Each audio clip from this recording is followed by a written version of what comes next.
Profesor Jaka Sembiring, dan juga dari XL Ibu Dian, dan kemudian Komisaris Telkom Pak Marsudi. Jadi hari ini kita akan mencoba melakukan suatu meeting untuk mencari langkah-langkah terkait dengan musibah dalam beberapa minggu terakhir ini tentang corona. Nah, ada hal terkait dengan ketangguhan belajar maupun ketangguhan bekerja. Kalau Presiden sudah minta bekerja, belajar, beribadah di rumah, namun pada waktu awal-awalnya kita ada tantangan bahwa mungkin nggak semua sudah punya akses. Kalau sudah semua punya akses, apakah mampu membeli pulsa? Itu salah satu kendala-kendala di waktu kami di ITB mau menyelenggarakan semua online. Nah, saat ini kita mencoba mendiskusikan, yang tentu saja tidak hanya diskusi, kalau bisa melakukan satu langkah-langkah, dan kita telah mendengar beberapa operator, ada Telkom, ada XL, ada Indosat, telah memberikan biaya pulsa, bukan beasiswa, biaya pulsa 30 giga rata-rata per bulan untuk belajar. Nah, tentu saja ini kita akan coba mungkin ada kendala-kendala di lapangan, kendala apa yang berkaitan dengan ketangguhan sistem pendidikan nasional terhadap segala bentuk ancaman, segala bentuk bencana yang terjadi. Nah, untuk itu hari ini kita mencoba melakukan satu diskusi yang kita coba nanti merangkum menjadi satu rekomendasi-rekomendasi barangkali terkait dengan bagaimana kesigapan kita atau ketangguhan kita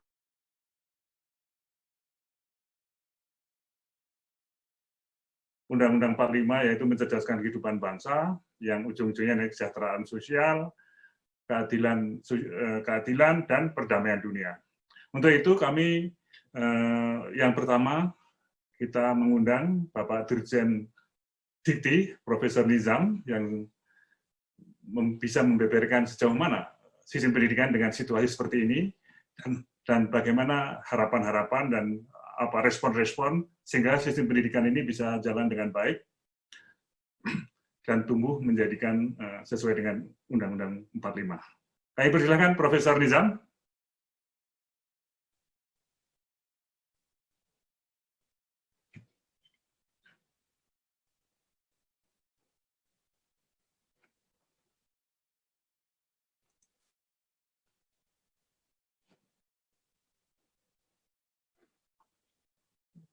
Profesor Nizam sudah di-unmute untuk bisa ini, Pramanda. Baik. Assalamualaikum warahmatullahi wabarakatuh. Terima kasih Prof. Suwono dan rekan-rekan sekalian. Semangat pagi. Salam sejahtera untuk kita semua. Sehat semuanya. Alhamdulillah kita bisa silaturahmi di siang ini dalam diskusi daring. Saya ingin menyampaikan beberapa hal. Yang pertama, pengumuman dari Surat Edaran Menteri sejak tanggal 9 Maret, itu kita edarkan ke seluruh sekolah dan perguruan tinggi, terutama di daerah yang sudah endemik, itu untuk melakukan pembelajaran dari rumah. Dan itu sudah diikuti oleh kampus-kampus, oleh sekolah-sekolah di daerah-daerah yang sudah mengalami atau sudah dijumpai kasus positif COVID-19. Tadi pagi, kebetulan kita berkoordinasi dengan 289 perguruan tinggi yang sudah memberlakukan pembelajaran dari rumah dengan menggunakan sistem daring.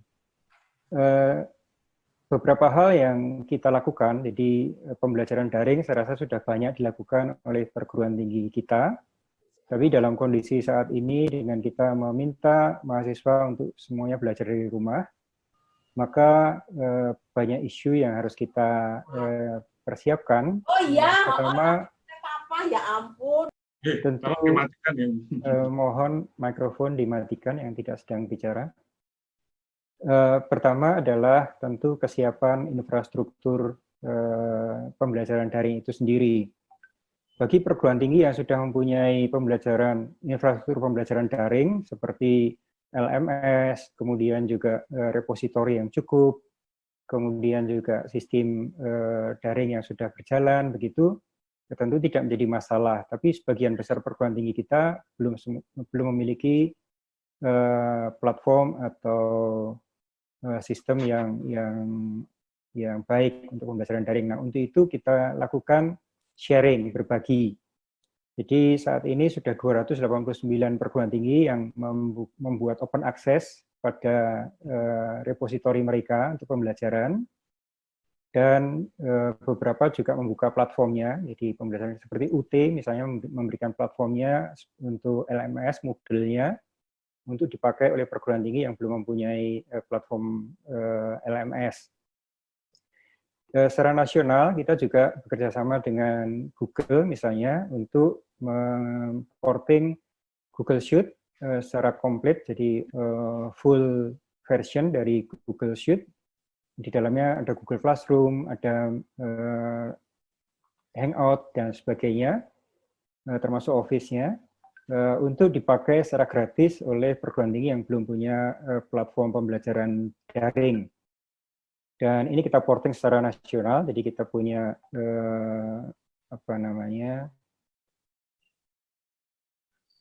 landing page di Dikbud untuk memanfaatkan Google Sheet. Kemudian repositori yang bisa diakses oleh seluruh mahasiswa juga kita buat landing page-nya di laman Dikbud di Spada. Ini bisa diakses oleh seluruh mahasiswa yang melakukan pembelajaran dari rumah. Nah, kemudian isu yang kedua adalah biaya koneksi. Nah, alhamdulillah Telkom dan XL sudah memberikan zero charge untuk akses ke IP address dari perguruan tinggi yang melakukan pembelajaran daring, dan juga akses ke Dikbud, ke laman pembelajaran daring yang ada di Dikbud maupun repositori yang tersedia di Kemdikbud maupun rumah belajar dan sebagainya. Juga kita lihat banyak sekali mitra-mitra swasta yang juga memberikan layanan pembelajaran daring secara gratis untuk bisa diakses oleh mahasiswa kita maupun oleh siswa-siswi kita. Dan yang ketiga tentu saja adalah capacity building dari teman-teman semua, dan ini teman-teman juga berbagi praktek baik yang mereka miliki, cara-cara asesmen, cara-cara untuk melakukan penilaian, maupun cara-cara pembelajaran dengan memanfaatkan teknologi.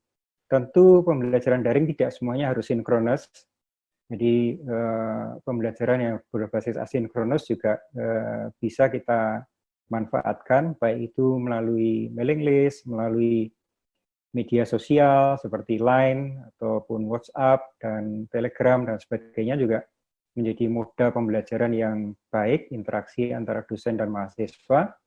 Yang paling penting adalah bahwa selama masa kita bersama-sama menghadapi perang melawan COVID-19 ini, itu mahasiswa jangan sampai kemudian bukannya tinggal di rumah, tapi malah pergi ke mall atau ke coworking space atau ke cafe dan sebagainya. Jadi jaga jarak, kemudian melakukan lockdown diri atau karantina diri, dan menjaga dari kerumunan, ini menjadi sangat penting.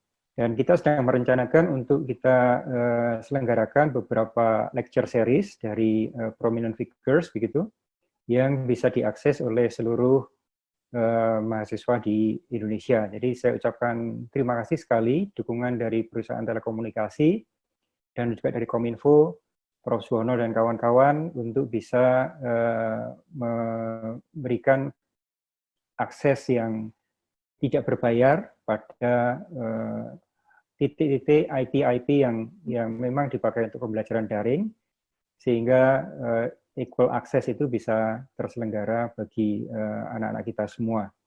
Dan yang lebih penting lagi tadi, bagaimana kita mengisi platform ini adalah kesempatan baik ya, blessing in disguise. Kalau selama ini pembelajaran daring itu sudah banyak didengung-dengungkan, banyak perguruan tinggi yang sudah punya platform tapi tidak termanfaatkan secara optimal. Ini adalah blessing in disguise untuk kita menunjukkan bahwa kita siap dan kita bisa. Dan ini juga kesempatan yang sangat baik untuk kita berkolaborasi, mempromosikan open access, mempromosikan open resources, yang merupakan gerakan UNESCO yang harus kita dukung bersama-sama. Dengan berbagi, kita akan lebih cepat maju, dengan berbagi kita akan lebih cepat meningkat mutu dan akses pendidikan tinggi berkualitas kita. Sekali lagi terima kasih kepada teman-teman semua, dan marilah semangat ini kita gelurakan dan kita bawa bersama. Jadi satu hal yang tadi saya terpotong menyampaikan, yaitu kami berencanakan untuk ada public lecture secara reguler. Jadi monggo kalau ada topik-topik yang bagus, ada prominent figures yang ingin berbagi melalui media daring, ini bisa kita agendakan di dalam laman Dikti untuk sebagai landing platformnya, untuk landing page-nya untuk bisa diakses oleh seluruh perguruan tinggi kita. Terima kasih, saya kembalikan ke Prof. Suwono. Baik, terima kasih Profesor Rizam. Saya kira tadi sudah disampaikan hal-hal yang telah dilakukan oleh Kementerian Pendidikan Nasional, termasuk di pendidikan tinggi, di mana beberapa universitas dan juga beberapa telco sudah melakukan satu respon-respon untuk menghadapi corona ini. Dan saya mudah-mudahan ini seperti apa yang disampaikan Pak Profesor tadi, ini adalah satu pembelajaran, satu hal yang sehingga kita bisa mendapatkan suatu teknik-teknik atau metode pembelajaran yang lebih efisien dan efektif. Nah, berikutnya kita tunggu Pak Ismail, Dr. Ismail sebagai Dirjen dari Kementerian Komunikasi dan Informatika yang bisa menjelaskan bagaimana sumber daya Indonesia ini terhadap infrastruktur untuk pembelajaran jarak jauh atau daring. Silakan Pak Ismail. Baik, terima kasih Prof. Suwono. Bismillahirrahmanirrahim. Assalamualaikum warahmatullahi wabarakatuh. Selamat siang, salam sejahtera buat kita semua. Prof. Nizam yang saya hormati, Dirjen Dikti, kemudian Bapak-Bapak para narasumber, ada Prof. Marsudi, ada Budian, dan Bapak Ibu sekalian, ya para peserta web daring atau webinar pada siang hari ini. Saya ingin memulai pendapat atau diskusi ini dengan sebuah statement bahwa seperti yang disampaikan Prof. Nizam tadi, di tengah-tengah kesulitan itu ada kemudahan nih. Ini bahasa agama ini gitu. Jadi artinya di tengah-tengah kesulitan ini ada benefit yang secara tidak sadar sebenarnya kita peroleh juga. Yaitu adanya suatu proses percepatan yang dipaksa dengan adanya COVID-19 ini. Saya menyiapkan sebuah, tolong Mas tampilkan. Ini kalau kita melakukan proses transformasi digital ini, kita ada tiga fase sebenarnya yang kita jalani, yaitu pertama adalah fase untuk melakukan digitasi. Jadi semua informasi, semua data, dan sebagainya itu harus kita digitize dulu. Kita ubah menjadi media digital. Nah, kemudian barulah kita melakukan proses digitalisasi. Saya mengasumsikan untuk konteks yang digitasi ini hampir ya relatif sudah cukup banyak lah data-data, bahan-bahan ajar dan sebagainya yang sudah dalam format digital. Nah, mungkin kita sekarang berada pada fase yang kita sebut digitalisasi. Sebelum nanti fase berikutnya menuju fase betul-betul melakukan proses transformasi digital. Nah, pada fase digitalisasi ini, kalau kita ambil garis titik hitam yang ada di bawah itu, itulah posisi kita sekarang. Nah, seharusnya proses ini berjalan secara gradual dan perlahan-lahan menuju titik biru yang akan dicapai untuk melakukan berbagai macam persiapan yang harus dilakukan untuk di fase digitalisasi ini. Tapi dengan adanya COVID-19 ini, kita berubah menjadi titik merah sekarang. Kita harus maju cepat gitu, karena tidak ada pilihan lain. Tidak mungkin kita tutup berhenti belajar dan menunggu sampai waktu yang kita juga belum tahu. Nah, ini sebuah berkah yang kita peroleh sebenarnya di tengah-tengah kesulitan ini, bahwa kita di proses digitalisasi ini melakukan suatu lompatan yang dipaksa gitu, untuk pindah menuju ke yang namanya distance learning. Nah, tentu hal ini ada plus minusnya ya dengan kondisi yang demikian ini. Kita akan menuju ke titik transformasi digital tuh yang nanti advanced learning management system yang advance, yang sudah melibatkan artificial intelligence, big data dan sebagainya, sehingga calon mahasiswa memudahkan untuk mengambil keputusan pilihan program dan seterusnya. Kita akan menuju ke sana. Nah, setelah kita dipaksa untuk melakukan proses digitalisasi ini, pertanyaan berikutnya apa nanti kalau proses COVID-19 ini sudah kita lewati, terus kita balik lagi, kemudian tidak lagi memanfaatkan lesson learn dari proses ini. Atau kita malah bisa mengambil momentum ini untuk mempercepat proses transformasi digital khususnya di bidang sektor pendidikan. Nah, saya lanjut dengan hal-hal positif apa yang kita peroleh dari percepatan proses digitalisasi ini. Yang sebelumnya harusnya dilaksanakan bertahap itu akan memetik buah cepat dan beberapa positif, sisi positif yang kita peroleh di proses sisi digitalisasi ini. Pertama, kita menghilangkan keterbatasan ruang dan waktu yang ada pada pembelajaran konvensional. Jadi seringkali waktu-waktu ini kita hanya tertentu pada jam waktu kuliah dan sebagainya yang sudah terpatok, dan ruangnya juga, artinya kalau belajar di ITB ya harus di Bandung gitu, belajar di ITS ya harus di Surabaya dan seterusnya. Nah, sekarang ini punya kesempatan kita untuk membuka kelas yang pesertanya tidak lagi di kampus-kampus tempat di mana terdaftar. Dan ini sudah sejalan dengan apa yang sering disampaikan oleh Pak Menteri Pendidikan yang menyampaikan rencana untuk dilakukan adanya Merdeka Belajar yang pindah barangkali mengambil kuliah di banyak tempat kampus dan sebagainya. Jadi ini sisi positif yang pertama yang kita peroleh. Yang kedua, kita juga memberikan kesempatan untuk yang lebih luas, untuk semua orang masuk ikut dalam suatu ruang kelas tanda petik gitu, yang disampaikan oleh seorang profesor ahli yang bisa didengarkan oleh mahasiswa di seluruh Indonesia. Juga meningkatkan kesempatan materi kuliah ini karena ketersampaian materi kuliah, karena bagi materi kuliah yang disampaikan secara daring atau digital ini cocok dengan psikologis anak-anak generasi milenial sekarang gitu, yang kadang-kadang mood-mutan gitu, nggak bisa mood kalau pas belum mood gitu. Artinya belajar tuh harus pada kondisinya, dia harus ulang-ulang sendiri dan sebagainya. Nah, ini di kondisi yang daring ini atau digital ini memungkinkan untuk dilakukan hal seperti itu. Juga untuk menjembatani mengarah pendidikan yang tidak hanya knowledge base, namun menuju ke arah kompetensi base. Ini yang paling penting sebenarnya. Ketika kita sudah bisa melakukan proses transformasi digital di bidang pendidikan ini, kita memindahkan tujuan kita atau kondisi kita yang umumnya para universitas atau lembaga-lembaga pendidikan itu masih berbasis knowledge base, nanti berpindah menuju ke kompetensi base. Nah, ini tentu suatu hal yang sangat penting yang kita bisa dapatkan dari proses transformasi digital di bidang pendidikan. Nanti saya akan cerita sedikit apa itu kompetensi base di dalam bidang pendidikan. Nah, saya pindah dulu dengan tidak juga kemudian semua positif. Nah, tentu banyak hal negatif juga yang kita hadapkan dalam kondisi percepatan ini. Yang percepatan yang terpaksa ini. Yang pertama adalah culture shock ya. Karena ini akan mendadak berubah secara mendadak dan tidak terlalu terencana. Jadi tahu-tahu kita semua dipaksa sekarang harus melakukan perkuliahan secara online dan tidak tatap muka. Nah, yang pertama itu tentunya adalah sivitas umum pengelola masing-masing kampus. Saya yakin kampus-kampus ini masih banyak sekali yang menganut pembagian jadwal, ruang kuliah dan sebagainya, itu dasarnya adalah pembelajaran secara konvensional.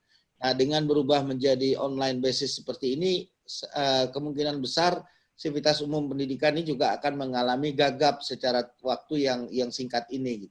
Dan yang kedua, dosen juga tidak sedikit dosen yang gagap juga dalam kondisi harus mengajar secara online ini. Ada juga mungkin dosen-dosen yang, ya mohon maaf ini mungkin generasi di atas Pak Suhono lah ya, di atas lagi gitu, yang kemungkinan belum touch dengan teknologi gitu. Nah, ini dosen-dosen senior dan sebagainya ini tentu harus segera menyesuaikan diri gitu. Ada beberapa dosen juga yang tidak terbiasa harus menyampaikan, tidak mengendalikan kelas tanda petik karena tidak langsung bertatap muka, juga kemudian tidak merasa nyaman dan seterusnya. Jadi ini kegagapan ini mungkin juga timbul di banyak sekali tenaga pengajar atau dosen-dosen. Yang ketiga adalah mahasiswa. Mahasiswa tentu akan saya tidak punya kekhawatiran dengan hal masalah kegagapan teknologi dari sisi mahasiswa karena sangat mudah sekali mereka untuk mengadaptasi dengan kondisi ini. Namun yang menjadi persoalan adalah cost yang harus dikeluarkan, biaya yang harus dikeluarkan oleh para mahasiswa yang mungkin tidak sepenuhnya bisa online secara mandiri. Apalagi Prof. Nizam tadi menyampaikan ini mahasiswa harus belajarnya di rumah, jangan kemudian cari wifi gratis di mana-mana untuk kumpul lagi dan seterusnya. Nah ini kan berarti ada biaya tambahan yang harus dihandle oleh mahasiswa yang selama ini mungkin tidak diperhitungkan dengan baik gitu.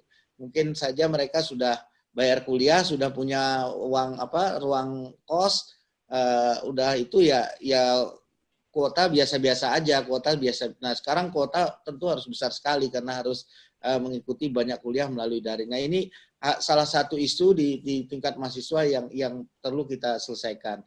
Nah, yang terakhir ini mungkin yang merupakan bidang kami, bidang Kominfo adalah sistemnya. Untuk daring ini semua harus lancar 3 aspek. Pertama adalah infrastrukturnya. Infrastruktur telekomunikasinya bagaimana? Apakah sanggup untuk menangkapi menghadapi lonjakan traffic yang demikian besar untuk video dan sebagainya sekarang. Yang kedua, platform dan aplikasi untuk pembelajaran daring. Saya khawatir sekali platform dan aplikasi ini juga tidak siap dan kita semua pindah ke platform asing yang ujung-ujungnya akhirnya data dan sebagainya tidak bisa kita kontrol dengan baik dan menjadi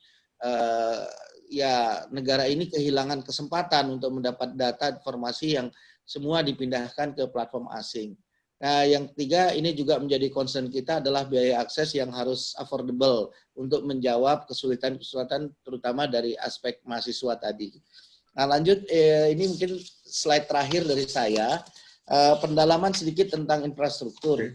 Ya, infrastruktur ini adalah telekomunikasi yang handal dan kualitas software ini harus terjamin karena sekarang peningkatan traffic ini tidak lagi mengandalkan data dan voice, apalagi sekarang semua sudah pindah ke video seperti yang kita lakukan sekarang. Nah ini tentu membutuhkan kerja keras dari seluruh teman-teman operator untuk menaikkan level quality of service mereka yang siap untuk menampung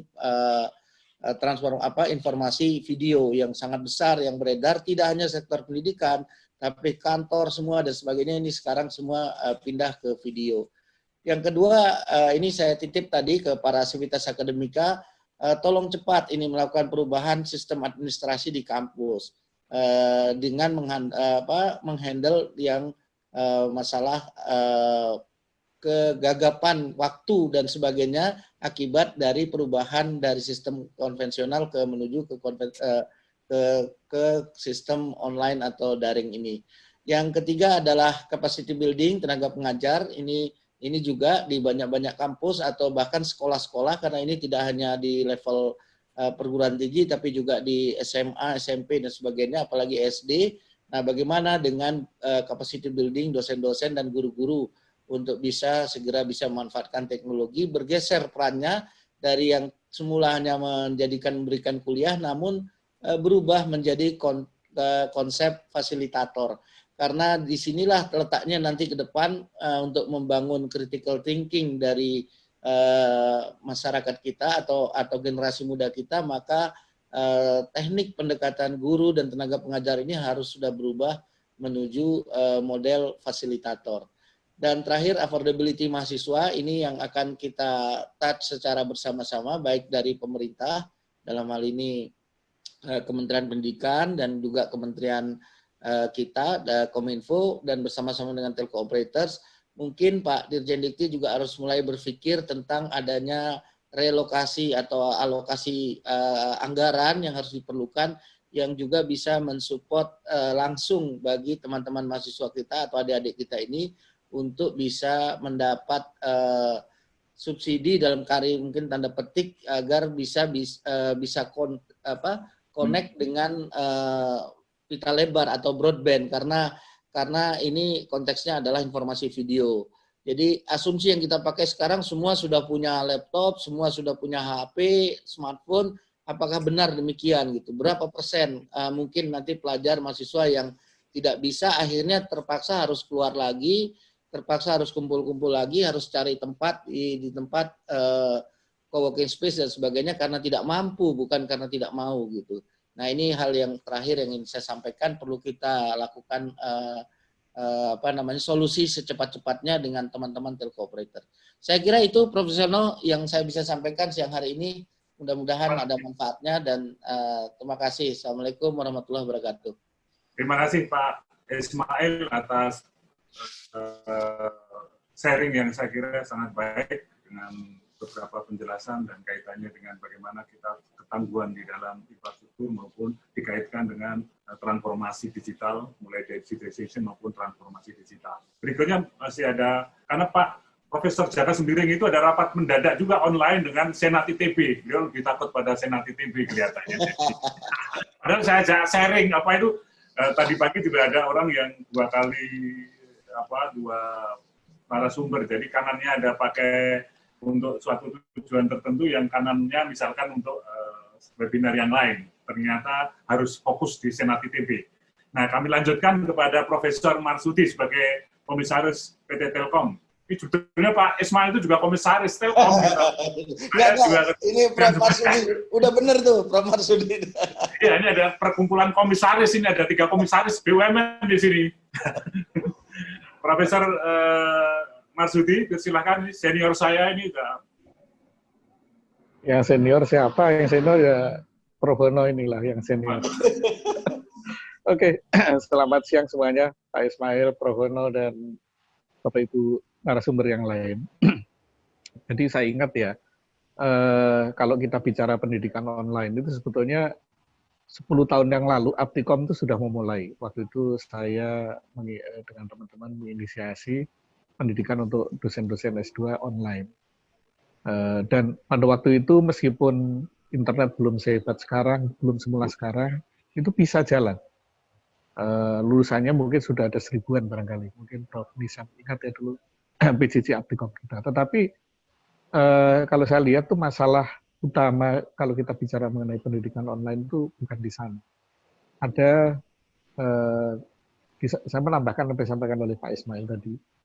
Ada beberapa hal yang ingin saya tambahkan. Yang pertama adalah masalah regulasi. Kita tahu semua bahwa di Dikti ini untuk mendirikan prodi PJJ itu persyaratannya ajaib. Hampir sama dengan persyaratan mendirikan prodi tatap muka. Artinya apa? Di birokrasi sendiri, masalah pendidikan online ini atau pendidikan daring ini masih belum bisa diterima sepenuh hati. Jadi saya ragu misalnya begini, kalau ada mahasiswa saya misalnya mengambil satu topik dari Coursera atau dari Udemy gitu, bagaimana cara memasukkan itu ke dalam PPT? Bagaimana cara memasukkan itu ke dalam kredit? Pasti tidak diakui oleh sistem pendidikan kita. Jangankan tadi ide misalnya sharing, misalnya ada dosen dari ITB yang hebat, yang bagus, kemudian mengajar secara online, kemudian mahasiswa saya misalnya mau mengambil mata kuliah tersebut. Itu tidak ada mekanisme untuk mengakui ke dalam kredit di kampus kita masing-masing. Nah, selama ini belum terpecahkan, menurut saya pendidikan online kita ya seperti sekarang ini, dadakan-dadakan saja.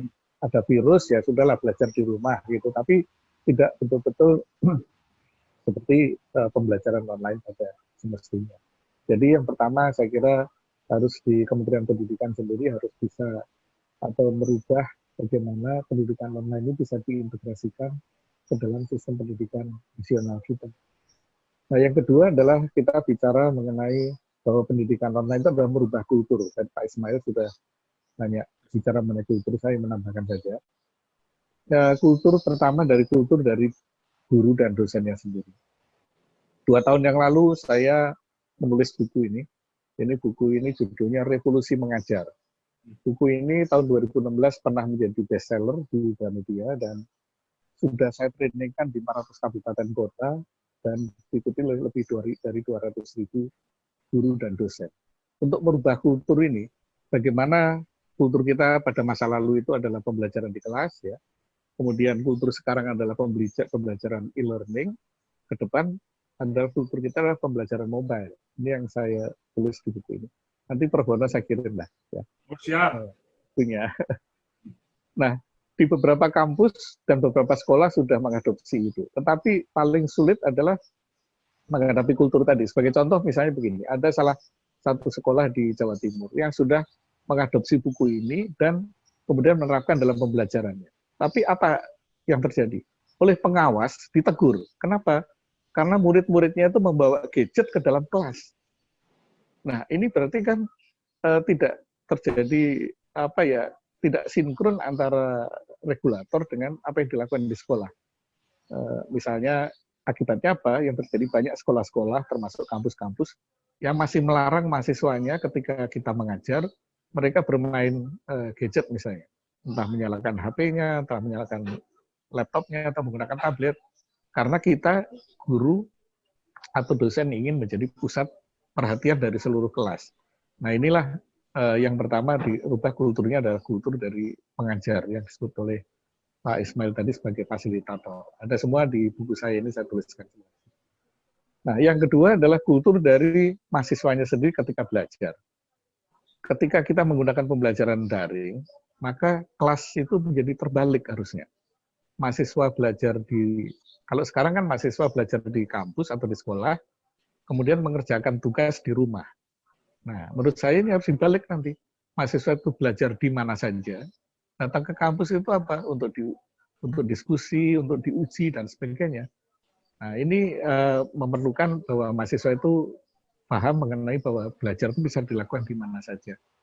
Nah, kemudian masalah yang berikutnya adalah, jadi kalau pembelajaran itu adalah di level, kalau kita sebut ya, namanya services.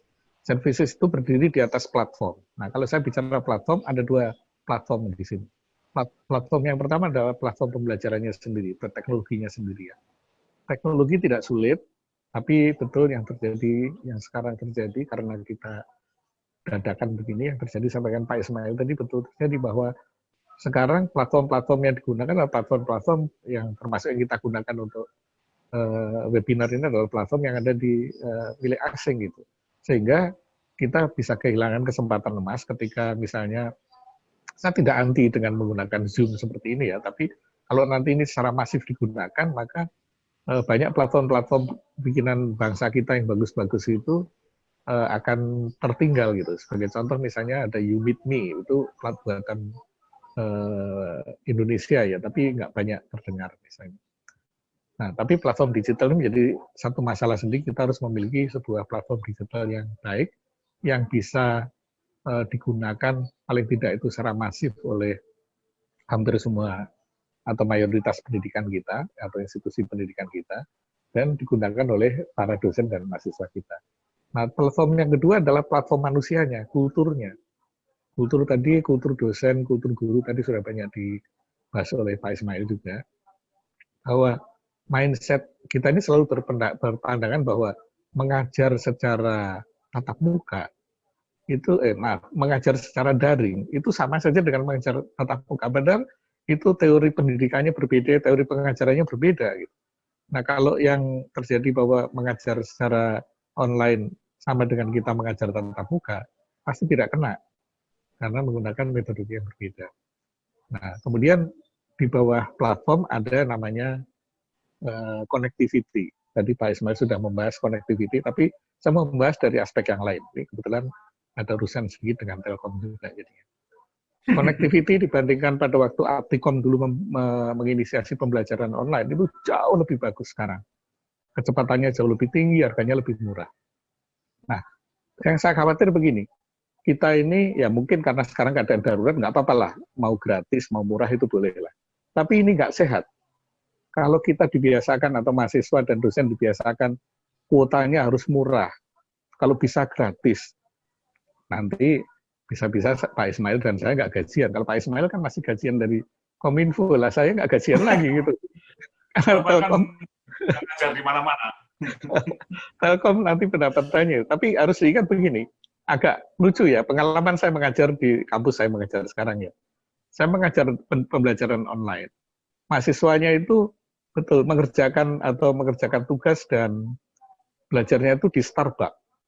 Padahal harga satu cangkir kopi Starbucks itu kalau dibelikan kuota itu dapat 4 giga yang bisa dipakai untuk belajar juga sebetulnya. Jadi mereka mengeluhnya begini, maunya pulsanya gratis, tapi untuk beli kopi di Starbucks mau gitu. Untuk beli rokok sebungkus ikhlas-ikhlas saja. Tapi kalau pulsa yang bikin pinter, mereka nggak mau, maunya gratis. Nah ini tidak sehat menurut saya. Jadi gimana nanti ya? Jadi artinya mahasiswa sendiri harus disadarkan, toh sekarang itu kuota itu murah sekali ya. Rata-rata dengan 100.000 kita bisa sudah dapat 16 giga. Atau bahkan ada beberapa operator yang dengan 100.000 sudah unlimited. Itu sebetulnya sudah sangat cukup lah untuk belajar. Jadi tidak perlu minta gratis dan sebagainya. Tapi kalau sekarang memang karena keadaan darurat tiba-tiba bolehlah ya gratis atau murah. Tetapi tidak boleh terus-menerus. Mahasiswa juga harus diajarkan bahwa kalau mereka bisa beli rokok, mereka bisa nongkrong di Starbucks, mereka juga harus bisa beli pulsa untuk belajar juga. Nah, ini saya kira yang ingin saya sampaikan, Prof. Ono dan teman-teman yang lain. Kalau saya mau garis bawahi, sebetulnya ada 3 hal. Yang pertama adalah kultur di Kementerian Pendidikan sendiri yang harus berubah, yang harus bisa menerima pembelajaran online sebagai pembelajaran biasa, termasuk segala macam regulasinya. Yang kedua adalah platform, kita harus siapkan baik platform digital maupun platform manusianya. Dan yang ketiga adalah connectivity, saya kira kita sudah sangat siap, tapi jangan kemudian dituntut gratis terus, gitu aja. Demikian Prof. Ono, terima kasih juga Bapak Ibu sekalian. Alhamdulillah. Terima kasih Profesor Marsudi yang ini di rumah atau di mana saya nggak tahu nih. Di rumah. Di rumah. Oke, baik. Terima kasih. Saya kira pandangan dari seorang profesor yang sudah malang melintang di dunia pendidikan, pernah jadi rektor di mana-mana, dan sekarang jadi komisaris Telkom. Pas sekali nih bagaimana nih menyikapi hal yang berkaitan dengan pendidikan digital. Berikutnya adalah sebelum kita tanya jawab dan diskusi, berikutnya adalah presentasi dari Ibu Dian dari XL Axiata sebagai CEO XL Axiata. Silakan Ibu.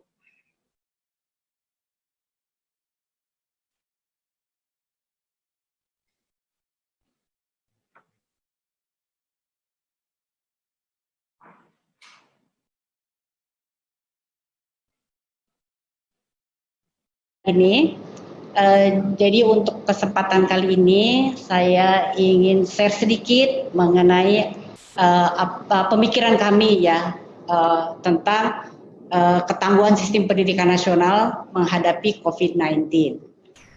Apakah sudah kelihatan slide di layar masing-masing? Tolong Ramanda, itu layarnya dipenuhkan.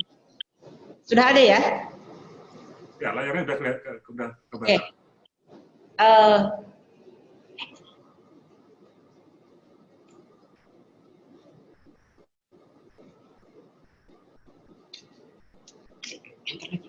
Oke, jadi kalau kami lihat bahwa kondisi darurat nasional gara-gara COVID-19 ini memang saya setuju dengan tadi dengan Pak Ismail, itu mengharuskan diberlakukannya banyak protokol-protokol khusus.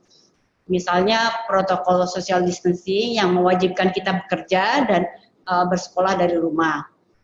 Situasi ini sebenarnya juga membuka mata kita bahwa kedepannya kita perlu membuat transformasi di dunia pendidikan dan juga di dunia kerja atau dunia korporasi.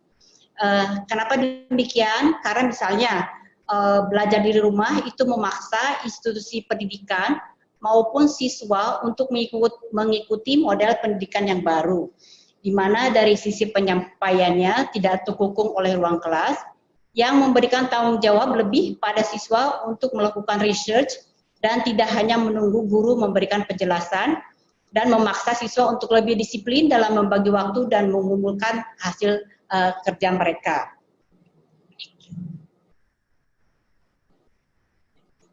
Akan tetapi tentu ini memunculkan tantangan karena kesiapan kita untuk melakukan protokol study from home ataupun remote study adalah masih jauh dari sempurna.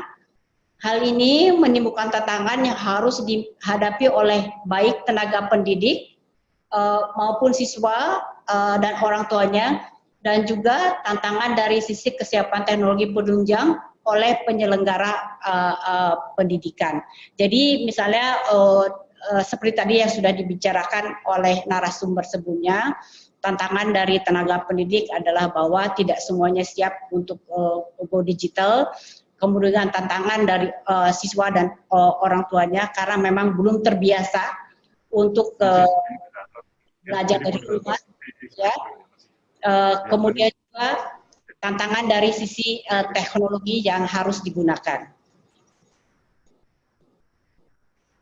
Nah, tantangan tersebut juga dihadapi oleh industri telekomunikasi yang harus menyiapkan infrastruktur jaringan pendukung untuk remote study atau distance learning ini. Menurut kami diperlukan adanya sinergi antara dunia pendidikan dan industri telekomunikasi dalam meningkatkan ketangguhan sistem pendidikan nasional yang go digital. Menurut laporan yang terbaru menunjukkan bahwa ketersediaan jaringan internet melalui mobile network itu sudah di atas angka 90%, yang artinya secara umum masyarakat bisa terkoneksi baik dari masyarakat maupun secara aplikasi. Walaupun tidak dipungkiri masih ada daerah-daerah yang berpenduduk tapi jaringannya kurang mumpuni. Selain ketersediaan dari jaringan tersebut atau dari coverage, hal lain yang perlu diperhatikan adalah sisi ketersediaan kapasitas dan juga bandwidth. Sebab apabila kita berbicara tentang pendidikan, ada banyak aplikasi pendukung, hanya saja membutuhkan bandwidth yang memadai, karena aplikasi-aplikasi tersebut memerlukan interaksi yang interaktif dan juga dibutuhkannya adanya visualisasi, entah menggunakan gambar maupun video, bahkan interaksi yang langsung antara siswa dan pengajar. Secara teknologi, dunia telkom berkembang terus-menerus, dari mulai 2G, 3G, 4G, dan sekarang 5G. Perkembangan teknologi tersebut memberikan speed maupun bandwidth yang makin lama makin tinggi dan makin lebar. Ditambah dengan perkembangan di area IoT yang bisa menghubungkan segala sesuatu dengan internet. Kemudian selain jaringan yang ada, diperlukan juga platform teknologi digital yang dapat digunakan untuk distance learning, distance meeting, maupun distance communication. Sekarang sudah banyak penyedia platform yang juga harus menganalisa dari sisi features, kapasitas, keamanan atau security sesuai dengan kebutuhan dari penyelenggara pendidikan. Karena jaringan maupun platform digital yang digunakan mempunyai keterbatasan tertentu dari sisi terutama dari sisi kapasitas, penyelenggara pembelajaran secara daring harus mengatur timing untuk waktu pembelajarannya, sehingga traffic itu bisa terdistribusi dengan baik dan tidak terjadi spike, sehingga tidak terjadi clogging di jaringannya. Next lagi.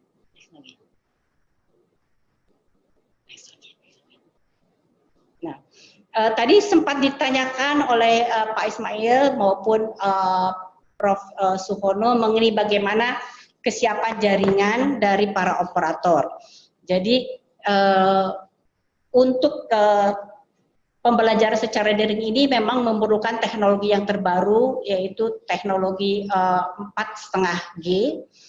Ya, dan dalam hal ini Excel sudah berusaha untuk mengantisipasi kebutuhan bekerja jarak jauh maupun belajar jarak jauh. Jadi kami berusaha sebaik mungkin mengantisipasi traffic yang ada, yang terjadi, tetapi kembali lagi bahwa pemakaian traffic tersebut harus juga dibarengi dengan kesadaran untuk pemakaian yang bertanggung jawab.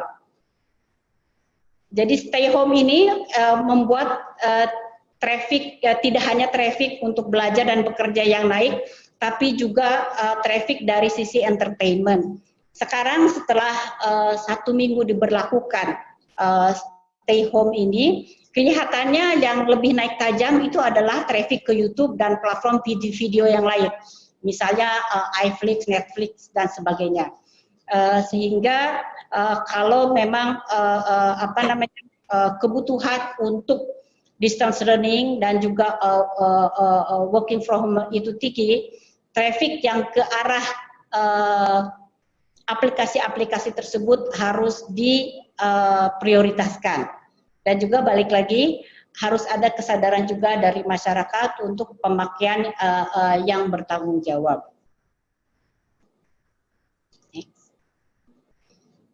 Nah, tadi juga ini sempat disinggung oleh Pak Ismail bahwa beberapa operator itu sudah mendukung learn from home.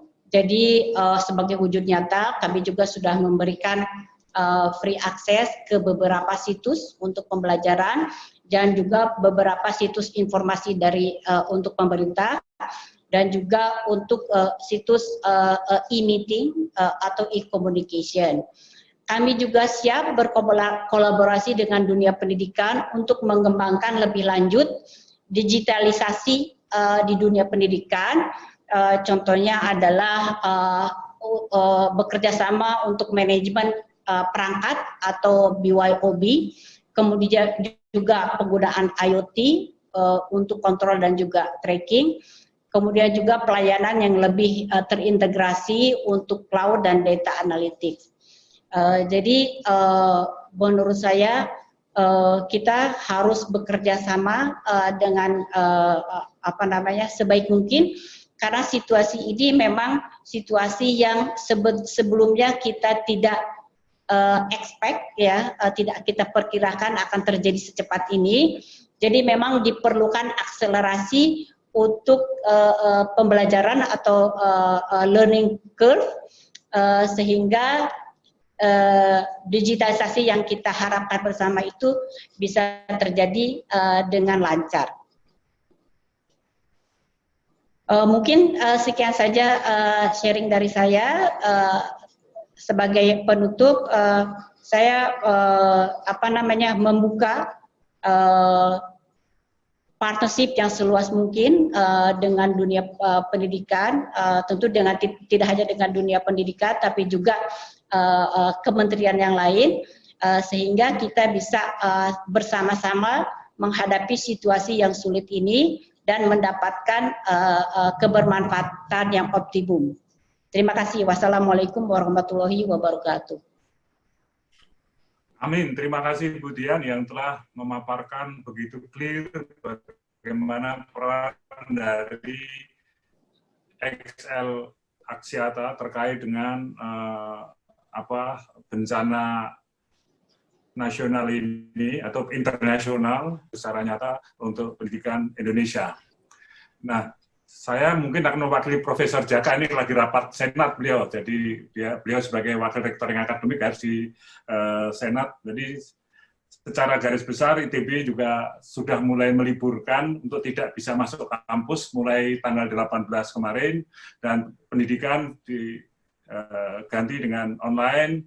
Nah, memang waktu awal-awalnya ada beberapa keberatan, ada beberapa mahasiswa yang tidak bisa akses, makanya saya menghubungi Mbak Dian, menghubungi Dirut Telco, bagaimana untuk memberikan kemudahan bagi mahasiswa-mahasiswa yang tidak mampu tersebut. Dan alhamdulillah, saya juga menghubungi Pak Menteri Kominfo, alhamdulillah, baik Telco ataupun Internet Service Provider yang besar-besar, XL, Telkom, maupun Telkomsel, maupun Indosat telah tergerak untuk memberikan satu layanan-layanan yang gratis yang membuat ini. Tadi ada tantangan Bu, Mbak Dian, dosen saya mungkin, teman saya sebagai dosen teknik kimia, itu nggak tahu, dia punya 30 giga, tapi kok 4 jam habis. Nah ini cara ngitungnya bagaimana? Ini secara sederhana, apakah 30 giga itu cukup untuk 30 hari? Sebenarnya bandwidth consuming untuk seseorang ini bagaimana gitu kira-kira? Sebelum saya lanjutkan untuk isu yang lain. Ya, ini tentu Kan di Excel ada untuk YouTube gratis, untuk YouTube dan sebagainya. Ya. Ini tergantung dari aplikasi yang digunakan. Halo? Halo? Profesor Suhono? Ya. Maka itu tergantung dari aplikasi yang digunakan. Ya, jadi kalau memang aplikasinya itu lumayan berat dengan banyak video yang digunakan, kemudian juga ada interaksi secara real time, itu akan memakan kuota atau membakar kuota dengan lebih cepat. Ya, jadi mungkin tidak ada cara menghitung yang mudah. Oke, berapa yang cukup karena itu termasuk aplikasi. Jadi kami juga ingin bekerja sama dengan penyelenggara platform digital supaya mereka tuh bisa membuat aplikasinya itu lebih light, ya, lebih light gitu. Jadi bisa diatur keperluan untuk kuotanya. Jadi nggak terlalu hungry bandwidth, ya. Seperti itu.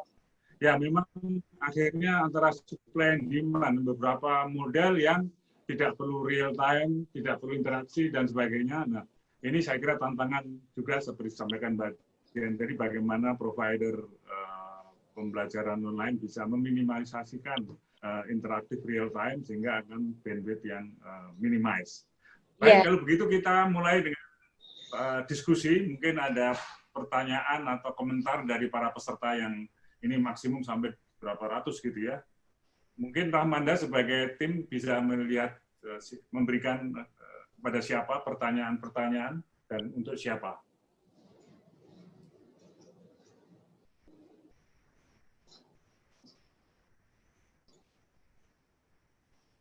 Halo, Rahmanda. Ya, silakan bagi para peserta, apabila ada pertanyaan silakan diaktifkan mikrofon dan ataupun videonya, bisa langsung ditanyakan melalui forum ini.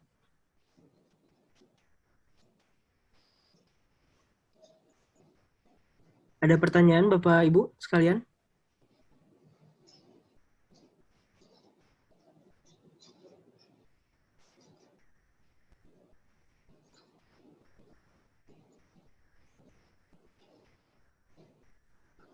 Dari Pak Suwardo, Pak.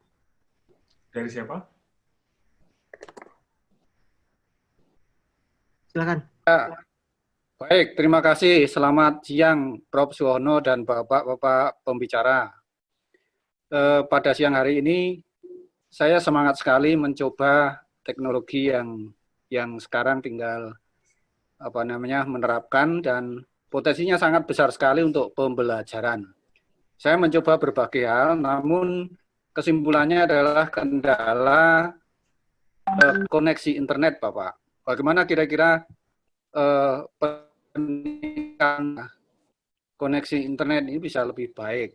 Mahasiswa kami sangat antusias dan kami pun sebagai dosen juga demikian. Hanya masalahnya juga terkait pembiayaan yang tadi disinggung di awal oleh Prof. Sumangkat, yaitu data, ya, paket data. Bagaimana kiat-kiat usaha nanti dari pihak-pihak yang berwenang, dari kelembagaan, untuk bisa memfasilitasi cara pembelajaran jarak jauh ini. Sekian, terima kasih. Mudah-mudahan nanti ini terus dapat berkembang. Kami sangat menyambut baik ide-ide semacam ini. Terima kasih. Assalamualaikum warahmatullahi wabarakatuh.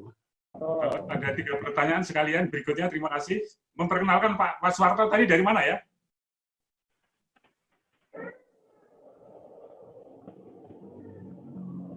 Berikutnya, silakan. Perkenalkan siapa dan dari mana? Herman, moderator dari Universitas Negeri Makassar. Oh, Makassar, siapa? Ya, Pak. Saya kira ada beberapa yang penting kita dari apa yang dikemukakan oleh narasumber tadi. Yang pertama saya lihat dari sisi kebijakan pemerintah, Pak. Itu yang pertama. Saya kira kalau kita lihat APBN kita, itu 20% dari 2.200 triliun lebih APBN kita. Saya kira cukup untuk kementerian untuk mengelola itu secara sistematis. Itu yang pertama saya kira, yang perlu dipikirkan oleh teman-teman di Kementerian Pendidikan. Nah, yang kedua masih terkait dengan itu, akhirnya kampus, kalau menurut saya, itu tinggal mengikuti. Misalnya di Universitas Negeri Makassar, saya pun siap untuk dengan manajerial atau sistem yang dibuat oleh pemerintah, itu kita akan siap untuk itu. Lalu yang kedua yang saya mau tekankan juga tentang platform yang dikemukakan tadi oleh dari komisaris Telkom, saya kalau tidak salah tadi Pak, itu terkait dengan platformnya. Saya kira platform lokal ini perlu diberdayakan kalau saya, karena ini terkait dengan apa yang kita miliki di Indonesia. Zoom ini yang kita gunakan, sebenarnya ada platform dari luar. Kalau saya, dengan kemauan kita semua, pemerintah terutama dengan kebijakannya, saya kira bisa untuk membuat platform dalam negeri, lokal, pemberdayaan untuk safety-nya pembelajaran yang kita lakukan secara daring ini. Itu ada dua hal yang saya kira ya semacam masukan untuk kita semua. Yang pertama dari sisi kebijakan, uang kita cukup saya kira dengan 20% anggaran APBN dari 2.200 triliun lebih, itu kurang lebih 400 triliun lebih bisa minimal. Karena memang APBN itu walaupun sudah ditetapkan, dengan kalau di hukum itu Pak, ada namanya peraturan kebijakan, Bilateral Health namanya, yang bisa digunakan oleh pemerintah untuk mengambil dengan kondisi sekarang, dana yang ada di APBN yang sudah direncanakan, untuk bisa disub di tempat lain. Saya kira itu moderator masukannya atau tanggapannya dari Universitas Negeri Makassar ya. Oh iya. Moderator. Berikutnya satu lagi kalau Anda sebelum kita pindahkan ke yang menjawab, kalau masih ada pertanyaan dari peserta, silakan. Ini halo. Ada yang, ya. Selamat siang Pak. Ya, selamat siang. Saya dari Akademi Terapi Ucara Jakarta. Ya. Kampus Rangka Pak, di Indonesia cuma ada 4. Silakan. Ya, kami ini termasuk yang terimbas shock teknologi juga maupun di Jakarta. Permasalahan teknis sebenarnya adalah kampus kami ini IP address itu masih dinamik. Tadi kalau saya dengar dari Telkom itu bahwa ada channel khusus untuk mendaftarkan menjadi IP statis, itu akan sangat membantu kami saat ini, Pak. Nah, mohon itu bisa diperjelas secara teknisnya bagaimana, supaya kami yang kampus-kampus kecil ini bisa segera melakukan sinkronisasi. Terima kasih. Terima kasih. Atau dua lagi supaya kita nggak bolak-balik. Ada pertanyaan lagi dari dua, mungkin kita tunggu 2 pertanyaan lagi atau komentar.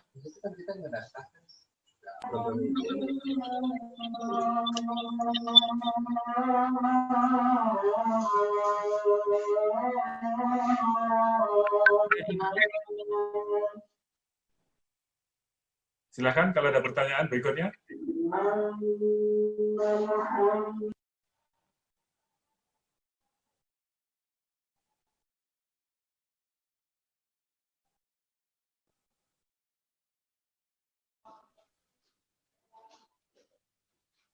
Kalau tidak ada, kita kepada narasumber. Belum ada lagi. Silakan kalau ada. Belum ada Halo, lagi. Pak. Pak yang Ulang Cirebon, silakan. Ya, saya dari Untag Cirebon, Pak. Ya. Untuk sementara ini kan dengan adanya COVID 2019 ini, kampus kami itu untuk mahasiswa memang harus belajar di rumah. Kemudian tapi dosennya itu kita harus berangkat. Tapi untuk mahasiswa itu kita pakai fasilitasnya baru Google Classroom aja, Pak. Ya. Itu untuk ke depan gimana ya, Pak? Maksudnya pengen supaya bisa mengikuti yang universitas besar-besar gitu. Ya. Terima kasih, Pak. Mohon solusinya. Satu lagi, supaya 5. Kalau ada pertanyaan dan Halo Pak. Ya, silakan. Halo Pak, ini saya Ibu Elsari Kadamanik dari Universitas Sari Mutiara Indonesia di Medan. Ya. Jadi Pak, kita kan cerita daring ya, daring yang berhubungan dengan internet. Mungkin pertanyaan saya ini tidak ada kaitannya dengan kami di Medan ya selama ini lancar. Yang mau saya tahu gimana dengan daerah yang terpencil ya Pak, yang dia internetnya tidak lancar dan sama sekali nggak ada wifi, tidak ada wifi. Apakah pembelajaran ini yang mereka terapkan di sana ya Pak? Baik. Ini masih ada lagi ya pertanyaan? Udah Pak, udah Pak. Hanya itu Pak. Ya, dari Medan. Salam Medan ya. Salam Pak Horas. Ya. Baik, ini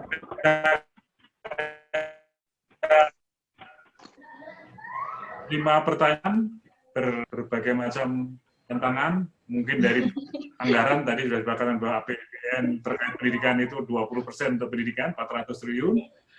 Oh, mari ini akan ada bertanya. Kemudian masalah aplikasi, kemudian masalah yang berkaitan dengan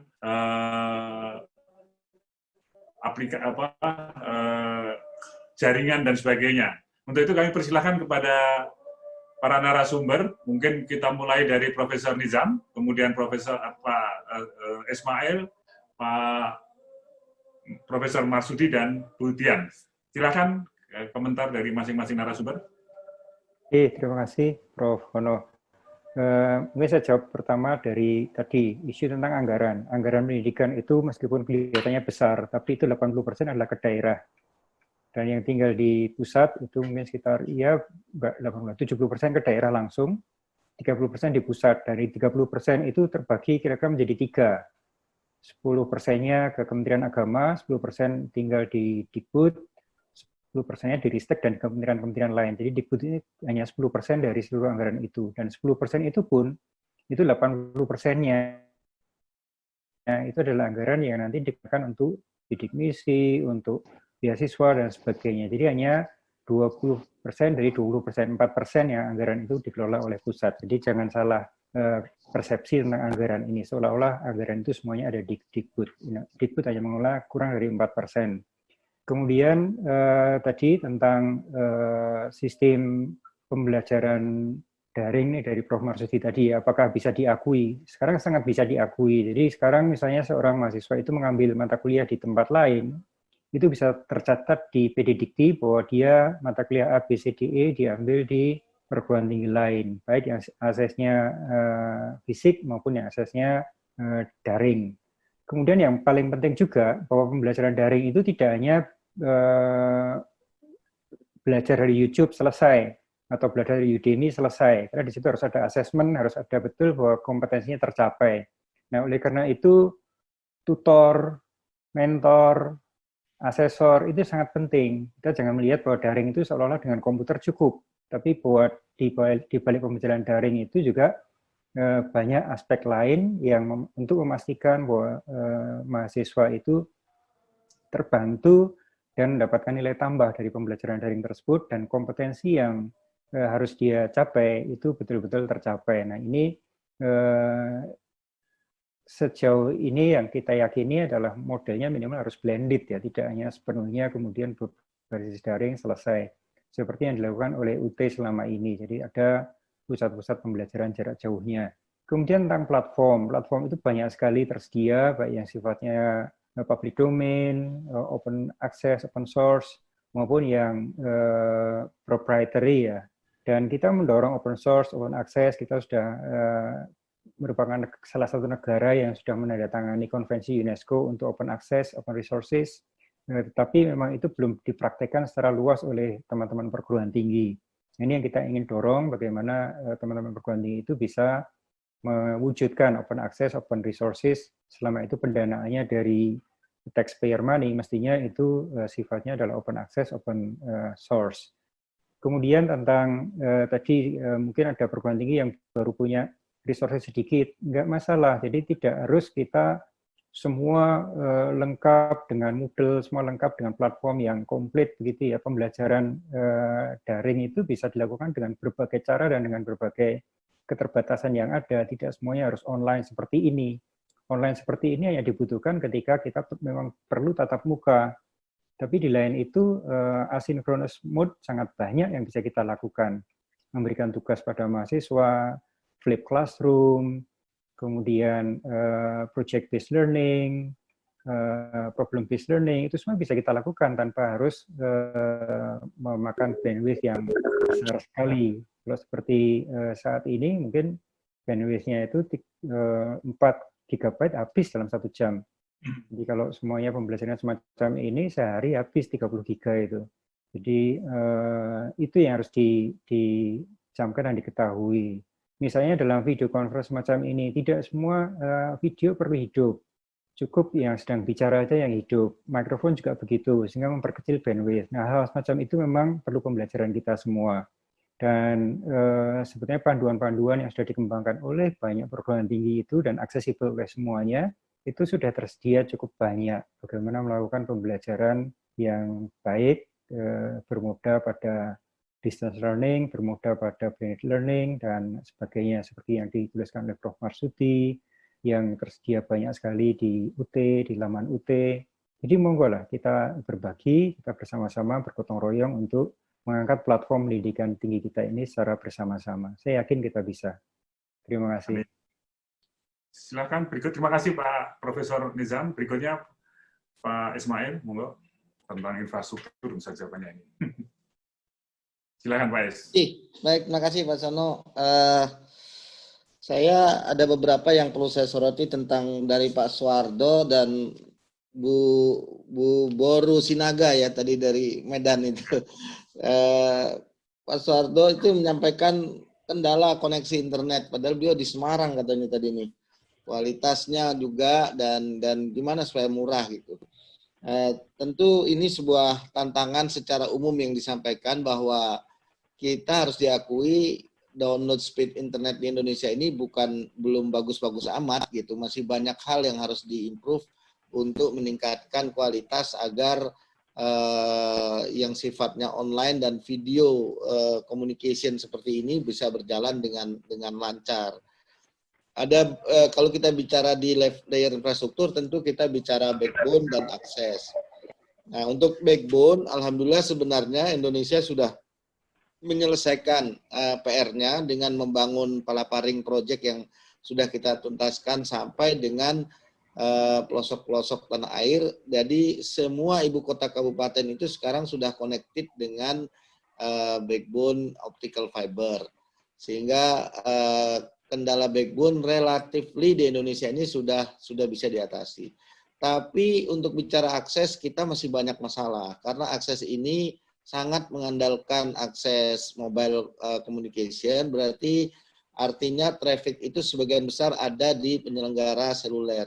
Sementara seluler sendiri jumlahnya operatornya cukup banyak dan frekuensi spektrum yang digunakan juga tidak merata antar seluler operator ini.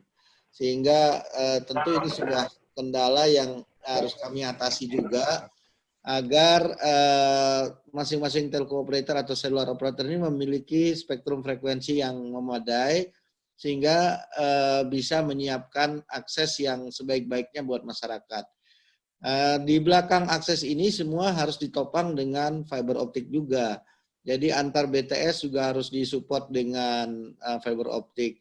Sehingga harus kita katakan bahwa kerja keras di sektor telco operators ini harus masih terus dilanjutkan untuk memeratakan seluruh Indonesia. Karena kita bicara Indonesia ini, bukan bicara Jakarta, bukan bicara Bandung saja, tapi sampai pelosok-pelosok tanah air. Itu yang disampaikan oleh Bu Sinaga tadi, bahwa bagaimana dengan masyarakat kita yang ada di pelosok-pelosok tanah air yang kita juga dipaksa untuk daring juga dalam kondisi tidak boleh keluar rumah dan sebagainya. Ya, betul sekali, inilah sebuah tantangan yang luar biasa. Jadi pada kondisi seperti ini kita harus ada melakukan lompatan dari sisi aplikasi melompat, dari sisi penggunaan melompat, dari sisi infrastruktur juga harus melompat ke level video transformation atau video communication. Kedua mungkin juga saya akan nyampaikan platform ya. Platform ini sudah berkali-kali disampaikan tadi Prof. Nizam. Mungkin platform-platform pendidikan yang secara secara customizing itu sudah banyak, tapi belum pada platform yang bersifat masif. Seperti kita menggunakan, kita misalnya contohnya WhatsApp gitu, atau Google dan sebagainya. Ini kan platform yang disiapkan untuk massive communication gitu. Jadi yang kita ingin sasar itu adalah yang di level atau di layer industri, bukan layer yang penggunaan sedikit-sedikit untuk kebutuhan satu universitas semata-mata. Nah, oleh karena itu memang kita harus duduk bareng lagi. Ini kesempatan emas karena di industri ICT ini tinggal platform ini yang bisa Indonesia rebut gitu. Karena di sisi hardware kita sudah jauh sekali ketinggalan. Kita sudah semua hampir 90% lebih itu adalah import. Nah, sekarang jangan lagi yang platform dan data ini kita lepaskan gitu. Kemudian karena kita geragapan pindah secara cepat seperti ini, terus akhirnya tidak ada yang segera gerak cepat untuk menyiapkan platform nasional yang bisa dipakai secara masif di level industri. Yang berbahaya itu, kembali kami ingatkan, adalah data dan informasi yang ada di belakang platform itu. Ini nilainya, value-nya yang luar biasa besar, yang kita akan bisa olah dengan big data dan artificial intelligence untuk memperbaiki kualitas pendidikan secara keseluruhan. Sehingga kalau kita ditanya nanti, Pak Nizam misalnya mau melakukan evaluasi, apakah sistem online ini berjalan baik atau tidak? Nanyanya kemana? Nah, yang bisa jawab itu sebenarnya platform, karena platformnya yang memiliki lalu lintas data itu yang bisa diketahui. Nah, kalau kita pakai platform secara berbeda-beda seperti ini, bagaimana kita mau melakukan evaluasi dan mengkompilasi sebenarnya kita berada pada level di mana dengan menggunakan online atau daring ini gitu. Nah, ini sebuah tantangan yang sangat penting kita jawab, dan saya kira memang Kominfo harus hadir dengan berserta telco operators juga untuk tidak melepaskan kembali seperti WhatsApp lah contohnya, ketika voice dan SMS kita habis-habisan turun diganti dengan WhatsApp call, tapi kita nggak bisa rebound kembali. Nah, ini ada kesempatan gelombang kedua, ini dengan menggunakan work from home, belajar dari rumah, dan beribadah di rumah ini, ya harus bisa kita jawab dengan platform lokal. Saya kira itu Pak Sono yang saya sampaikan. Terima kasih. Terima kasih Pak Ais. Berikutnya, Profesor Marsudi. Terima kasih, Prof. Menambahkan sedikit saja untuk Prof. Nizam tadi. Yang pertama, yang terima kasih Prof keterangannya kalau sekarang sudah bisa mata kuliah diambil satu tempat, bisa diambil di tempat lain. Tapi ada satu hal yang juga ganjil di teman-teman itu adalah beberapa prodi yang mendapat izin PJJ itu instrumen akreditasinya belum ada atau belum siap gitu, sehingga terjadi banyak masalah. Mungkin masukan untuk teman-teman di BAN yang barangkali membuat instrumen-instrumen akreditasi untuk pembelajaran yang online. Nah, saya menambahkan disampaikan oleh Pak Ismail juga terhadap pertanyaan-pertanyaan penanya sebelumnya. Yang pertama bahwa itu yang saya katakan tadi, kalau kita pembelajaran digital ini diartikan adalah sama dengan ngajar di kelas, kemudian dijadikan video atau direkam kemudian ditampilkan, ya pasti akan memakan bandwidth yang sangat luar biasa. Jadi saya kira disitulah yang saya katakan tadi, metode pedagogiknya tidak sama gitu. Jadi tidak berarti kemudian kita berada di depan kelas atau di sebuah studio, kita berceramah selama 2 jam, direkam, kemudian mahasiswa mendengarkan, atau menggunakan sinkronus seperti ini, menggunakan video terus seperti ini. Ini pasti akan memakan bandwidth yang besar. Kita harus ingat bahwa yang namanya pembelajaran itu tidak harus selalu sinkron. Tadi Prof. Nizam sudah menyampaikan, banyak juga yang sifatnya asinkron. Misalnya kita berikan bacaan-bacaan, tugas-tugas bacaan, kemudian mereka melaksanakan kuis secara online, kemudian mengerjakan tugas-tugas secara online, itu akan tidak memerlukan bandwidth yang besar. Saya ingatkan kembali, 10 tahun yang lalu, Aptikom sudah menyelenggarakan PJJ, itu pada waktu itu jaringan belum sebagus sekarang, belum semurah sekarang, itu bisa, gitu. Karena mindsetnya bukan pembelajaran online itu bukan kelas yang kemudian divideokan. Ini harus dirubah mindsetnya. Jadi untuk menjawab pertanyaan Ibu, siapa tadi yang juga menanyakan yang masalah akses tadi. Nah, kalau kita menggunakan pendekatan seperti itu, maka pembelajaran ini juga bisa dikirim melalui media telekomunikasi, bisa juga offline, misalnya dalam bentuk CD misalnya.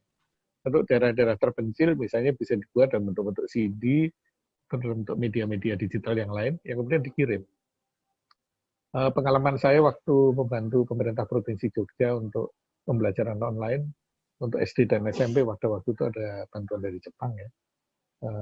Itu adalah menggunakan pendekatan pembelajaran itu di cache. Jadi tidak semua materi pembelajaran itu ada di pusat, tapi sebagian itu di-copy, ditaruh di server lokal di masing-masing sekolah.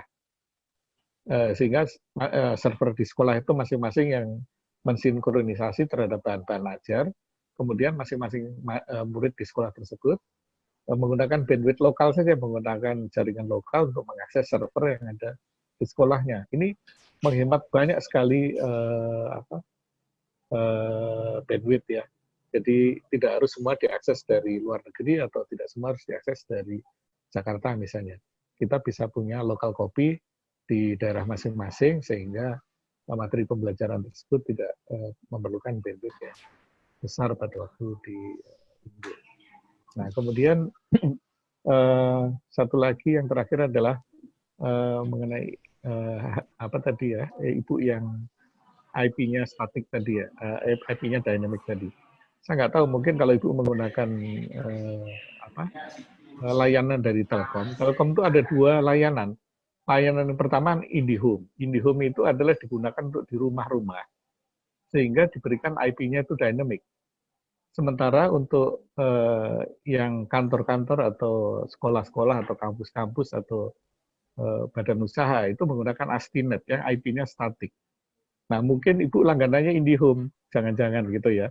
Kalau IndiHome itu memang tujuannya untuk di rumah, bukan untuk di kantor-kantor, karena itu tidak ada IP yang statik di IndiHome, sehingga tidak bisa memasang server sendiri.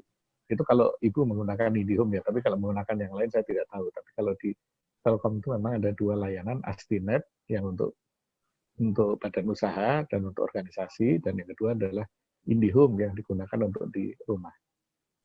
Begitu, Prof. Yono. Terima kasih. Prof. Marsudi, berikutnya Mbak Dian, silakan. Ya, saya mau mengadres, tadi ada pertanyaan mengenai keinginan atau harapan bahwa penyelenggara jaringan memberikan harga yang terjangkau, harga yang murah, tapi kualitasnya terjaga dengan baik. Sebetulnya sekarang ini harga layanan data di Indonesia itu sudah termasuk salah satu yang paling murah di dunia. Kemudian juga untuk menjaga kualitas itu memang diperlukan pembangunan jaringan yang memerlukan investasi yang tidak sedikit. Apalagi bahwa pembangunan kapasitas tersebut tidak hanya dari sisi jaringan radio, tapi juga diperlukan pembangunan jaringan fiber yang memerlukan investasi yang sangat besar. Tadi Pak Marsudi dari Telkom mengatakan bahwa kalau masyarakat itu minta digratiskan, ini bukan saja bisa leading ke penggunaan yang kurang bertanggung jawab, tapi juga nanti akan menimbulkan situasi di mana tidak cukup kapital yang dimiliki operator untuk menutupi investasi yang dibutuhkan. Ada beberapa cara yang mungkin bisa kita tempuh. Salah satunya adalah kami melihat bahwa diperlukannya fleksibilitas dari pemerintah untuk misalnya pengadaan network sharing antar operator.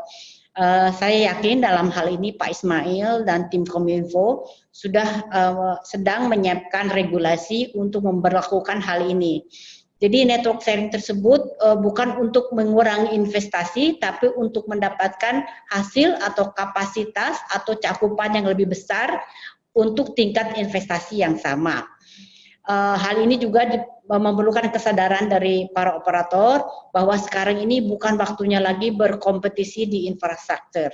Jadi kerjasama untuk pemakaian dan pembangunan infrastruktur itu harus ditingkatkan. Kemudian juga tadi ada pertanyaan mengenai remote area.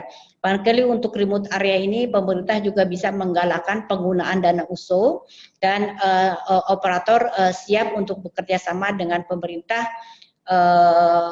pembangunan jaringan menggunakan budget dari USO yang memang sudah tersedia setiap tahun anggaran. Mungkin itu saja jawaban dari saya, Pak Suwono.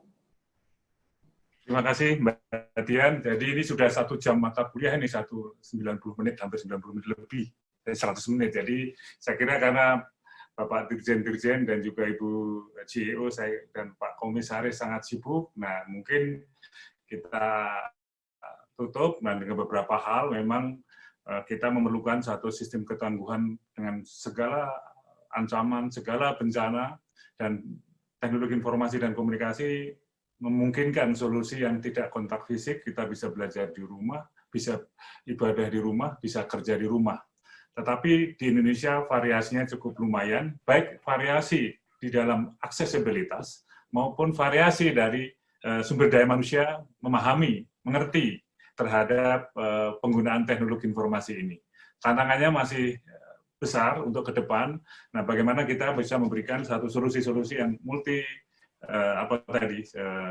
solusi barangkali dengan bandwidth yang minimal, bandwidthless atau bandwidth sekecil mungkin, tapi kita bisa mentransfer pendidikan tidak mesti real time dan sebagainya. Ini tantangan-tantangan termasuk alokasi biaya, alokasi dana APBN dan sebagainya, 80%, 20%. Kemudian bagaimana yang 400 triliun itu bisa dimanfaatkan untuk transportasi digital ataupun transformasi dari physical activities ke digital activities. Saya kira nggak tahu apakah 2%, 3%, saya nggak tahu sekarang berapa persen terhadap itu untuk CAPEX maupun OPEX dari anggaran tersebut. Saya kira ini ke depan mesti kita perkuat lagi dengan kasus ini memberikan suatu hal yang hikmahnya sehingga kita bisa lebih tahan lagi terhadap hal-hal yang sifatnya bencana, atau bahkan nanti kalau sudah tidak bencana pun, kalau sudah selesai, kita bisa membuat satu sistem pendidikan yang lebih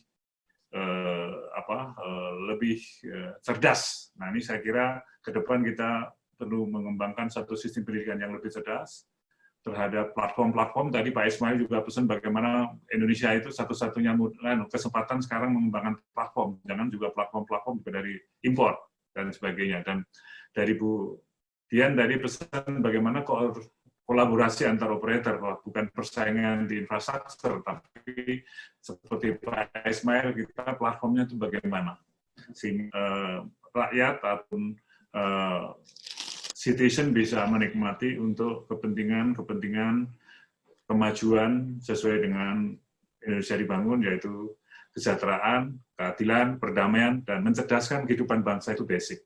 Mencerdaskan kehidupan manusianya, mencerdaskan kota, itu kalau kita di Smart City, ada mencerdaskan kehidupan desa, mencerdaskan kehidupan sektor, pendidikan, mencerdaskan kehidupan transportasi, dan sebagainya. Nanti Notulen akan mencoba merangkum, kemudian bagaimana kita bisa memberikan MOM ataupun masukan-masukan pada stakeholder, baik itu dosen maupun itu pengguna, mahasiswa, ataupun pada stakeholder yang lain. Demikian kira-kira. Boleh silakan kalau masih ada statement dari Pak Dirjen. Menanggapi Mbak. Terima kasih.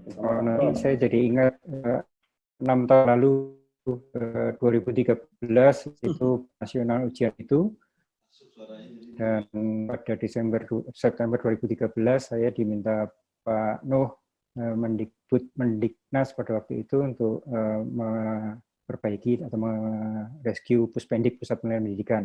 Dan 2014 saya coba untuk melakukan UNBK, Ujian Nasional Berbasis Komputer. Waktu itu teman-teman dari IT, teman-teman teknologi itu banyak mencibir dan banyak mengatakan tidak mungkin Indonesia bisa menggunakan komputer untuk ujian nasional secara merata begitu. Alhamdulillah tahun 2009 kemarin 20 hampir persen SMD UNBK yang tadinya itu almost impossible untuk menyelenggarakan secara nasional, toh bisa kita lakukan dalam 4 tahun itu seluruh SMA SMK bisa tercover. Kemudian dari situ juga waktu itu kita kembangkan platformnya, jadi platformnya penuh dari dikembangkan oleh kita sendiri, kemudian juga itu sistemnya mix atau hybrid antara on dan offline, sehingga bandwidth-nya sangat kecil, tidak perlu bandwidth yang besar. Dan sebetulnya waktu itu saya sudah sampaikan ke teman-teman, untuk kita siapkan platform untuk pembelajarannya. Karena sebenarnya kalau kita menarik kembali ke 15 tahun yang lalu, inherent kita lahirkan waktu itu jejaring waktu itu lebih dari 250 perguruan tinggi yang bisa melakukan pembelajaran bersama-sama. Itu waktu itu sebetulnya sudah sesuatu yang dahsyat sekali sebagai jejaring nasional, itu mungkin yang terbesar di dunia, jumlah perguruan tinggi yang tergabung dalam inherent. Tapi sekali lagi, memang ini butuh effort bersama-sama. Tidak bisa hanya satu sektor, tidak bisa hanya dari Dikti, tapi harus menjadi satu gerakan bersama-sama, kesungguhan kita bersama-sama. Jadi itu mungkin pesan saya. Terima kasih. Pak Sono, sedikit Pak. Oke, silakan. Iya, jadi ini sebenarnya pembelajaran Corona ini memaksa Pak. Jadi mudah-mudahan kita kemudian nanti selesai ini terus tidak balik lagi Pak ke zona nyaman.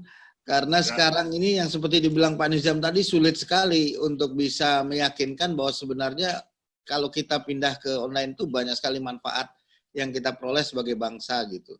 Dengan kita pindah sekarang ini, baik kerja dari rumah maupun belajar dari rumah ini luar biasa sebenarnya lompatan yang terpaksa kita lakukan.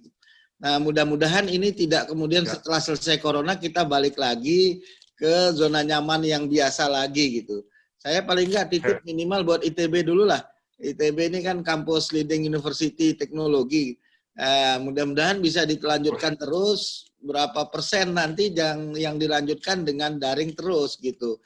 Karena apa? Karena banyak sekali kompetensi baru yang akan kita bangun kalau kita lakukan dengan pendekatan sekarang, Pak. Dibanding kita dengan pendekatan konvensional, tatap muka dan sebagainya. Dan anak-anak kita, generasi milenial ini sudah menunggu sebenarnya untuk perubahan itu.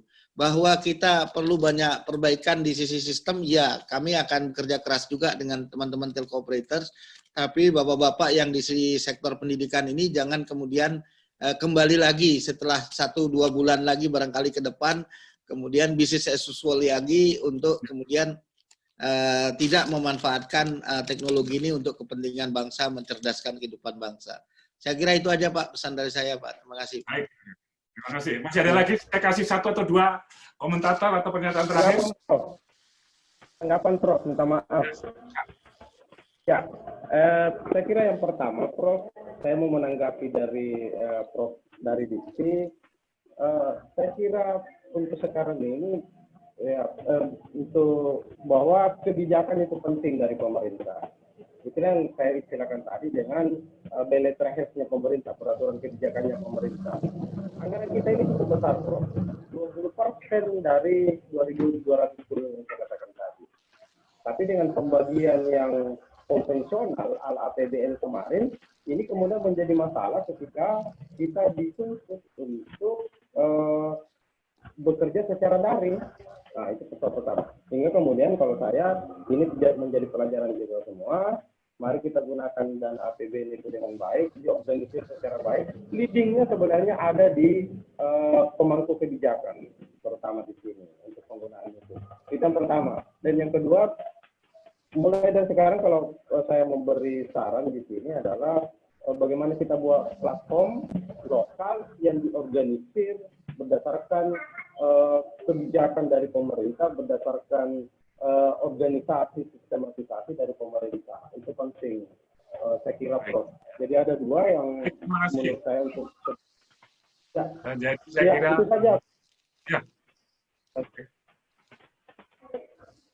Baik, jadi saya karena sudah hampir jam 4 karena bapak-bapak ada yang jadi kita akan mencoba, saya ini sebetulnya di host oleh Asosiasi Prakarsa Indonesia Cerdas. Asosiasi Prakarsa Indonesia Cerdas itu bagaimana mendampingi Indonesia untuk bisa menuju ke mencerdaskan kehidupan bangsa yang lebih baik lagi sehingga kita bisa sejahtera, bisa adil, bisa damai. Nah, beberapa yang telah kami lakukan ya kita memberi masukan-masukan kepada stakeholder terkait itu smart city, smart village, maupun smart mobility, dan sebagainya. Nah, ini adalah salah satu kegiatan yang kita kontribusikan kepada Indonesia terkait dengan tantangan yang ini. Dan minggu depan kita akan menyelenggarakan juga ketangguhan kota. Bagaimana corona ini bisa dibasmi dengan smart city, ada surveillance, dengan IoT, dengan AI, dan sebagainya. Minggu depan kita akan rencanakan dengan narasumber-narasumber yang berkaitan dengan itu. Bagaimana kota itu segera, atau kota itu resilient, kota itu tangguh terhadap bencana, kota itu tangguh terhadap virus, kota itu tangguh terhadap gempa, banjir, dan sebagainya. Minggu depan, mungkin kalau nggak Senin sore atau Selasa sore, akan ada lagi webinar dengan topik ketangguhan kota ataupun wilayah dengan 3 hal, sensible, understandable, dan actionable. Bahwa virus kita tangkap dengan, atau kita scan dengan suatu sensor. Sekarang kan cari lagi pada sensor thermal. Kemudian sensor-sensor yang lain yang sehingga kota itu tangguh terhadap itu. Instagramable city, Instagramable infrastruktur kritikal, dan sebagainya. Silakan kalau mau bergabung dengan Asosiasi Prakarsa Indonesia Cerdas, kami terbuka. Pak Dirjen SBWI juga sebagai nasihat Dewan dibagi, Prof. Ya. Prof. Ya. Banyak, Prof, atas kesempatannya. Ya, sama-sama. Saya kira saya akhiri sore ini, saya terima kasih kepada Bapak-Bapak narasumber, Pak Dirjen Dikti, Pak Dirjen SD PPI, Pak Komisaris Telkom, Pak Ibu Dirut XL, dan semua narasumber yang hadir hari ini, sekalian juga partisipan-partisipan yang sangat memberikan satu grateful. Kita coba bikinkan satu masukan-masukan kepada stakeholder. Kurang lebihnya demikian, mohon maaf jika ada hal yang kurang berkenan. Wassalamualaikum warahmatullahi wabarakatuh. Waalaikumsalam. Assalamualaikum warahmatullahi wabarakatuh.